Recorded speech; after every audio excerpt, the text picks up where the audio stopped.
أنتم؟ هو قال 70 والآن أنتم 10. إيش هذا؟ نعم؟ السلام. قل للجميع يأتي. بسم الله.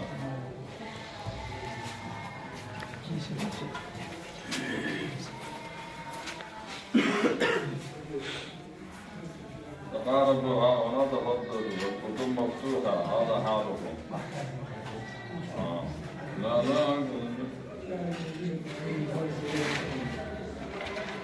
تقاربوا ها هنا، تفضلوا. ها هنا درس. الله ذكر فيما بيني. فأهلا ثم سهلا يا كريم ويحفظنا الإله من المعالي. हमारे साथ गिरामी आज तशरीफ लाए, हमारे लिए सआदत और एजाज की बात है। अल्लाह ताला आपकी शफ़क़तों का साया हमारे सरों पर कायम दायम रखे। मैं उस्ताद से दरख्वास्त करूँगा, उस्ताद का ज़ौक़, उनका शौक़ तहक़ीक़ के हवाले से और अरबी ज़ुबान के हया के हवाले से एक मिसाली किरदार है आपका। अल्लाह ताला ने आपको इस हवाले से बड़ा ख़ास ज़ौक़ दिया है। मैं उस्ताद से मुतलबिस हूँ कि अरबी में ही हमें रहनुमा हिदायत से माला माल फरमाए। الحمد لله إني لست أقل من دولة النساء. 6 سنوات، ممكن 5 سنوات، صف رابع، خامس، سادس، سابع، ثامن، 5 سنوات. وإذا ضياء الحق الآن هذا زميلي بنصف بمعنى كلاس فيرو. فجينا إلى ريون للسنة وشكلنا إلى نشير ويلكا، وكان رمضان، وأميرنا هو من إخوان العرب من دبي. فبعد ما شاء الله يعني صلينا صلاة المغرب، وبعد المغرب يعني ما شاء الله تعشينا، ثم الشيخ قال تفضل، وقال لي أن تأتي ما من الحنفية، هناك حنفية توفي. سمعت أول مرة في طول حياتي حنفية، وقال تأتي ما من الحنفية، فسكت ثم قلت له أنا حنفي. يعني وقال هاتني من الماء من الحنفية، وكنت لا أعرف حنفية إيش. وفي بنوري تام هناك ما شاء الله صنابير الحنفيات كثيرة، لكن ما هناك بيئة ليس موجودة، وما خطر في بالي أن في لغة عربية كويتية.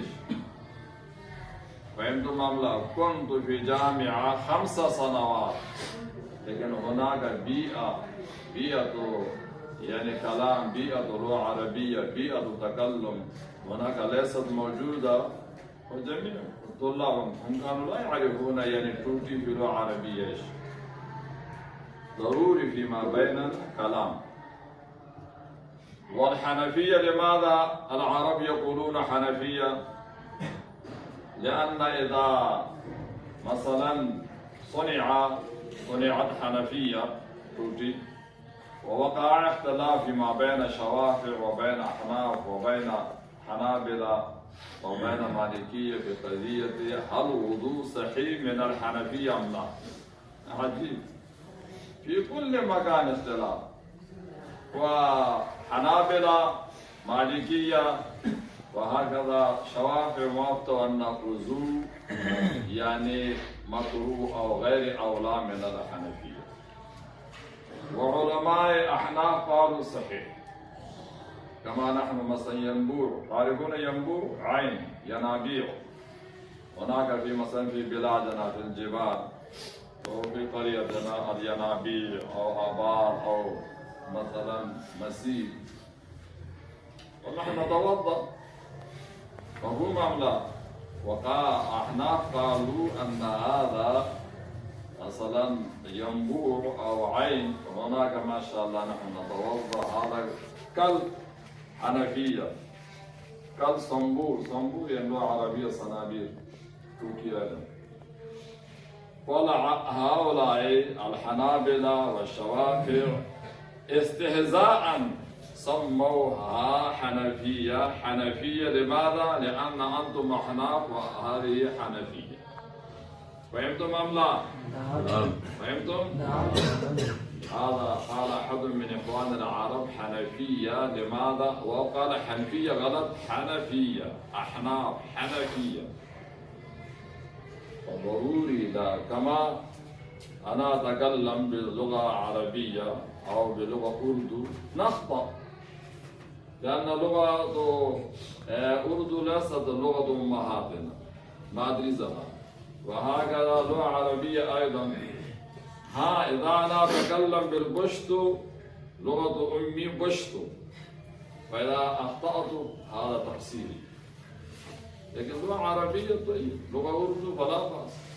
كم من الناس هم يسمعون كلامنا ونحن نبين بلغة أردو ونخطأ أيضا، هم لا يقولون شيء، يقولون هذا من أهل بشتو فقط. وهكذا لغة عربية، نحن عجم نخطأ فلا بأس. مثلا مكان اشرب قلت اشرب فلا بأس. مثلا جاء الطلاب، جاء الضيوف، صحيح هكذا. وإني قلت الضيوف مثلا، أو مثلا قلت جاءوا ضيوف، هذا غير صحيح. لكن السامع وفهم، جاءوا ضيوف فهم، والصحيح جاء الضيوف. مفهوم أم لا؟ لذلك إذا كان مثلا العرب وأنا أتكلم ومكان جاء الضيوف قلت جاءوا ضيوف فلا بأس. هم يقولون هذا وعجمي لا يعلم. مفهوم أم لا؟ لا نضحك. مثلا اليوم قلت جاءوا ضيوف، ثم أنا أتفكر هل هذا صحيح أم جاء الضيوف صحيح، ثم إن شاء الله أنا أتكلم وأقول جاء الضيوف. مفهوم أم لا؟ لكن الذي هو لا يتكلم أبدا، بشتو بشتو بشتو بشتو، كوستاني كوستاني، چترالي چترالي، بنجابي بنجابي، وثم كيف هو يتكلم؟ لا يستطيع. قلت لكم اللغة بتكلم، اللغة ليس بتعلم، والعلم ليس بتكلم، العلم بتعلم، إفهام وتفهيم في العلم، واللغة بتكلم. أمهاتنا جاهلات، هن لا يعرفن شيء.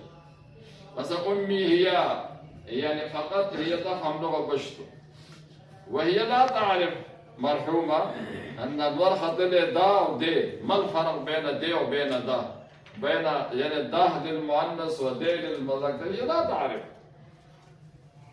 لكن إني تعلمت منها لغة بشتو، وهي مثلا ما قالت في طول حياتها الورقة طلع دا. هي تعرف أن الورقة طلع دا هذا غلط. كلام شيء عجيب. الكلام لا يحتاج إلى قواعد النحو والصرف، كما تعلمنا لغة بشتو بدون قواعد النحو والصرف، جرايمر، كما نحن نقول جرايمر في اللغة العربية النحو والصرف. مفهوم أم لا؟ وعليكم أن تتكلموا. الآن أنا أتكلم مثلا وأخطأ أيضا فلا بأس. مثلا قال المتنبي رمى وما رمتا يداه وصابني سهم يعذب والسهام طريح. الأشعار بالترنم كما أن القرآن بالتجويد، ونحن جعلنا على منظوم كالنثر لا يمنع. وقال المتنبي مكان رمت يداه قال رمى وما رمتا يداه، أن فاعل مضبوط. وثم ماذا قال؟ رمى وما رمتا يداه. وقيل لي أن ها هنا وزن الشعر وفلان وفلان فعول، فهذا إمام موجود لهذا الفن. فقلت له طيب إذا نحن نخطأ فلا بأس، جاءوا الضيوف قلنا هذا وزن عجمي، لأن هناك أنتم تقولون وزن شعري، وإني عجمي فهذا وزن عجمي جاءوا الضيوف. فهمتم أم لا؟ هذا هو جواب. لذلك نتكلم. مفهوم أم لا؟ من أهل بشت منكم يفهم بشت إلا غير هذا طالب. ما شاء الله. هذا وهذا عجيب. نعم. كيف أنتم تفهمون لغة بشت؟ ضروري عليكم بديوان البشت. أي لغة أنتم تتكلمون فديوانها ضروري، وعليكم بديوان العرب كما قال عمر رضي الله تعالى عنه، وعليكم بديوان البشت أردو، وديوان الذين يتكلمون بالبنجابية ضروري اللغة وديوانها، اللغة وديوانها، اللغة وديوانها. نحن فقط نتكلم بالبشت وما شاء الله. يعني عبد الرحمن بابا وهكذا حافظ البوري وكلامهم عجيب. الإنسان إني سمعت كلمة وقرأت يعني سجنجل، هذا في كتاب وشالحان حبك سجنجل، نسيت هذا الشعر، لكن كلمة سجنجل، سجنجل مرآة في اللغة العربية. كان هو يفهم، وشالحان حبك كان يفهم سجنجل، ونحن ما شاء الله العلماء لا يفهمون. وهذا رئيس الجيش الآن في باكستان ويتكلم باللغة العربية، ونحن ما شاء الله ضروري نتكلم. مفهوم أم لا؟ العلم بتعلم واللغة بتكلم. اللغة من بطون الكتب ليس ممكن. مفهوم أم لا؟ نتكلم في كل مثلا حين هناك وجدت طالب كيف حاله، أي واحد يفهم اللغة العربية يفهم، ولو هو يجيب بلغة بشت والأردو فلا بأس، لكن نحن نتكلم لأن الإنسان محتاج، واللغة العربية لغة محمد صلى الله عليه وسلم، فتعالوا نباهي بهذه اللغة. كم من الدكاترة، كم من المحاميين، وكم من مثلا من يعني مهندسين وهم يتكلمون بطلاقة باللغة الإنجليزية. مفهوم أم لا؟ والعلماء ما شاء الله، كم من الشيوخ العلماء ما شاء الله يدرسون الكتب في المدارس وحفظوا أيضا، لكن لا يستطيعون أن يتكلموا 5 دقائق باللغة العربية أو يبينوا. لماذا؟ لأنهم ما وجدوا بيئة اللغة العربية يعني كلام. مفهوم أم لا؟ نتكلم. إني جئت ها هنا، هذا الطالب قال لي هناك الطلاب ينتظرون، ما ذهبت إلى مكان هناك أطالع وننظر أي شيء أنا أبين. هكذا فقط نريد نتكلم بالأردو بالطلاقة، نتكلم باللغة العربية بالطلاقة فقط، رواني طلاقة رواني. يعني لا نتفكر يمينا وشمالا ولا نتفكر في النحو والصرف. هذا هو. إذا أنتم وصلتم إلى هذا المستوى فاتركوا. مفهوم أم لا؟ وكيف هذا علماؤنا مثلا يذهبون إلى السعودية هناك لا يستطيعون.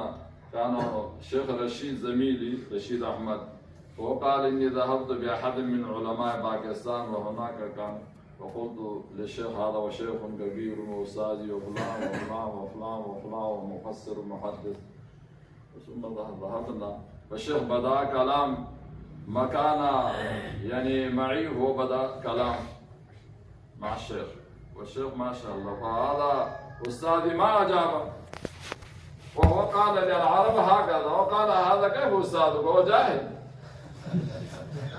مفهوم أم لا؟ وقلت له لأنه ما وجد بيئة وهناك لغة بشتو والأردو وهكذا هم يدرسون لذلك ولا يستطيع يتكلم باللغة العربية. مفهوم أم لا؟ وضروري.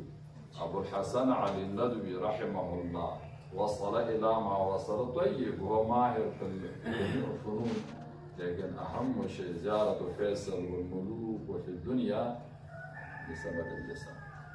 كان يتكلم كلاما عجيبا الناس لا يعرفون هل هو عجمي أم عربي. مفهوم أم لا؟ عليكم هذا صغركم ما شاء الله، الآن أنتم شباب فعليكم أن تجتهدوا فقط، يعني شهر أو شهرين إذا أنتم أردتم أن لا أتكلم إلا بلغة إيش؟ بلغة عربية فتستفيدون. مفهوم أم لا؟ فهؤلاء فقط 5 أنتم من أهل بشتو أم أكثر؟ أنت من علي والآخر من أهل بشتو منين؟ أنت منين؟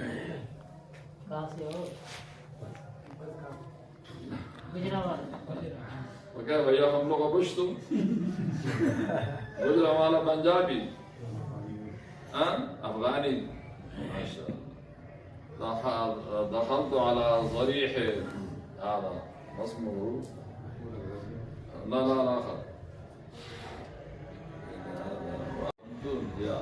كنت اعتقدت كهنتون هذا دولة أخرى فسألت أنا حق كهنتون ما معنى؟ وقال كهنتون جامعة يونيفرسيتي كهنتون كهنتون. ثم سألت كان هناك زميلي فقلت جامعة في أي مكان وقال هناك قريب.